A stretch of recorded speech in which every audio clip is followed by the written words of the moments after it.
नमस्कार, मैं MP शुक्ला आप सबका श्री अनिल सुंदरी के चैनल पर स्वागत है।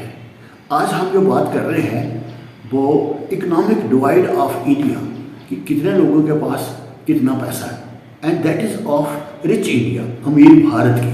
भारत को हम इसलिए अमीर मानते हैं कि भारत की जो इकॉनमी है वो 3.7 ट्रिलियन है और उसके साथ साथ भारत 5वें नंबर की अर्थव्यवस्था है। तो चलो अब हम देखते हैं कि कितना पैसा किसके पास है और उस विषय में हम बात करेंगे।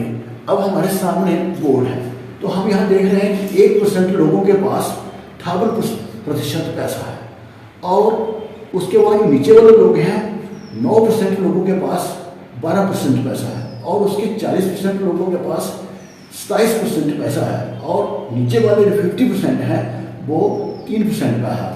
कहने का मतलब है कि ये जो है ऊपर वाला 50% इनके पास कुल मिला के ये 50% जो लोग हैं इनके पास पैसा जो है इनके पास पैसा जो है 97% है और नीचे वालों के 3% पैसा है।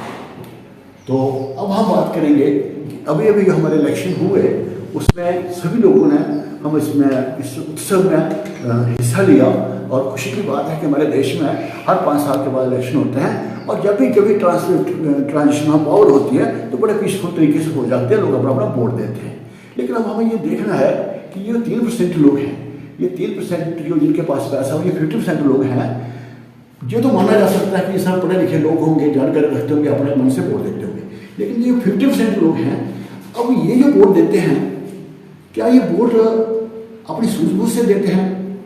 क्योंकि इनकी समस्या जो है कि 50% जो लोग हैं इनमें 1/3 जो लोग हैं वो रात को भूखे सोते हैं। 1/3 कहने का मतलब है कि परमानेंट वो 3% जो लोग हैं वो हमेशा भूखे सोते हैं। किसी मीन्स अगर हम इसको 50% करेंगे तो ये 70 करोड़ लोग बोलते हैं। 70 करोड़ में जो 1/3 है वो रात को भूखे सोते हैं, लेकिन ये नहीं वही सेम ही लोग भूखे सोते हैं। आज तीसरा हिस्सा, कल दूसरे लोग, जिसे कुल मिला के इनमें से 1/3 लोग हैं भूखे सोते हैं। और जो आदमी भूख में है, चाहे तीसरे दिन भूखा रहता है, चौथे दिन रहता है या दूसरे दिन रहता है, वो इस सिलसिले में कितना ठीक सोच सकते हैं। जो ज़्यादातर डिपेंड होते हैं इलेक्शन और पोलिटिकल पार्टियाँ इनको कुछ लोग लालच देकर अपने हिसाब से वोट या इन्फ्लुएंशियल लोग इस वर्ग के ऊपर वाले वर्ग के लोग ये जो वर्ग है ये 9 और 40 का ये थोड़ा ओपिनियन बनाता है और इनके ओपिनियन के साथ इनकी मदद से ऊपर वाले लोग जो है इनसे अपना वोट हासिल करते हैं। इनको थोड़ा कुछ लॉलीपॉप्स देकर कुछ और लोकमेंट देकर वोट हासिल देते हैं। तो जब हम इसे समझते हैं कि 50% लोग को जब वोट आता है वो कोई बड़ा ठीक नहीं है, क्योंकि जिसका पेट खाली है, भूखे हैं, वो इसके बारे में कितना सोच सकते हैं। तो जहाँ में ऐसा तो हम मानते हैं कि हमारी बड़ी टॉप डेमोक्रेसी है, हर 5 साल के बाद इलेक्शन होते हैं, ट्रांजिशन ऑफ पावर होती है। जब ट्रांजिशन ऑफ पावर होती है तो बड़े स्मूथ तरीके से गवर्नमेंटें बदलती हैं, गवर्नमेंटें आई भी हैं, बदली भी हैं, लोगों ने बदला और सब लोगों ने गवर्नमेंटें बदली हैं। लेकिन ये जो 50% जो अभी तक इग्नोर होता आया रहा है, अब देखते हैं कि पिछले 10 सालों में, मैं 5 साल की बात नहीं, 10 साल की बात हुआ, पिछले 20 साल से इन लोगों की दशा जो है, पिछले 20 साल से, यानी कि जब से मनमोहन सिंह जी की सरकार स्टार्ट हुई और आज दिन तक इनकी दशा बिल्कुल खराब होती आई है। क्योंकि ये जो 3% का जो है, बाकी जो डाटा जो है हम भी यूट्यूब से लेते हैं या गूगल से करते हैं कलेक्ट, इसमें पूरी अथेंटिसिटी नहीं होती है, लेकिन कुल मिला के ये मिलता जुलता डाटा होता है। इसके लिए तो आप भी इसमें स्क्रूटिनाइज कर सकते हैं, देख सकते हैं कि यूट्यूबर कोई बोलता है तो उसको बिल्कुल ब्लाइंडली नहीं मानना चाहिए। तो 30% पिछले साल, 1 साल 1.5 साल के पहले जो उसके नेता हैं RSS के श्री दत्तात्रेय राय, उनका जो बयान था और उसके पास बड़े लोगों का बयान है, लेकिन उनका बयान मैटर करता है कि जो भारत का जो 50% जो नीचे वाला है उनको 3% पैसा मिलता है। तो एक बात ये होगी।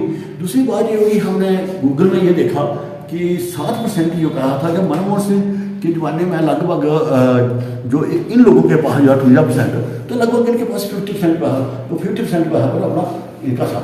लेकिन पिछले 10 सालों में चुनाव के बाद इनका 8% या 7% पैसा बढ़ गया इनके पास 1% और इनका पैसा घटा। और इसके बाद ये 7% पैसा अगर इन लोगों को ना दिया होता, अगर ये 7% पैसा इन लोगों को दिया होता तो हो सकता है कि मेरे देश के किसान, मजदूर, रात को भूखे सोने वाले लोग जो हैं वो शायद उनकी कुछ मतलब उनकी हालत थोड़ी सुधर सकती थी। लेकिन सरकार ने ऐसा नहीं किया। ये मेरे कहने से नहीं है, ये सब लोगों को आपको स्क्रूटिनाइज करना चाहिए, क्योंकि इनको क्यों दिया गया और उनकी 51 या 50% उनके पास था तो उनको 18% करने की कोई ज़रूरत नहीं थी। लेकिन ऐसा क्यों करती है सरकारें, ये हमें समझ नहीं आता। और इन लोगों को सिर्फ एक बड़े तरीके से, एक बड़े ढंग से ऊपर वाले पहले इन लोगों को, ये जो पैटी बुर्जुआ क्लास होती है जहाँ पर लोग आधे अमीर होते हैं, उनकी मदद से, वो जो ओपिनियन मेकर होते हैं उनके मदद से ये लोग जो हैं इनसे वोट हासिल किया जाता है। लेकिन जो वोट हासिल करने का तरीका है, जिनके पास खाने की रोटी नहीं है, 1/3 लोग इसमें भूखे हैं, तो हम इलेक्शन तो खुशी होती है जब डेमोक्रेसी, हम इसका दावा तो करते हैं, हम इसका प्राउड भी फील करते हैं। लेकिन ये जो है, ये छपी हुई बात यही है कि हमारी डेमोक्रेसी अभी भी, इसको फाल्ट ही डेमोक्रेसी कह सकते हैं। तो जानना कहता हूँ, यहाँ खत्म करता हूँ, आप इस पर विचार कीजिए। यूट्यूब पर कोई बोलता है तो उसका ब्लाइंडली यकीन नहीं करना चाहिए, ये बातें सारी स्क्रूटिनाइज करनी चाहिए और हमें फिर उस पर विचार करना चाहिए। धन्यवाद।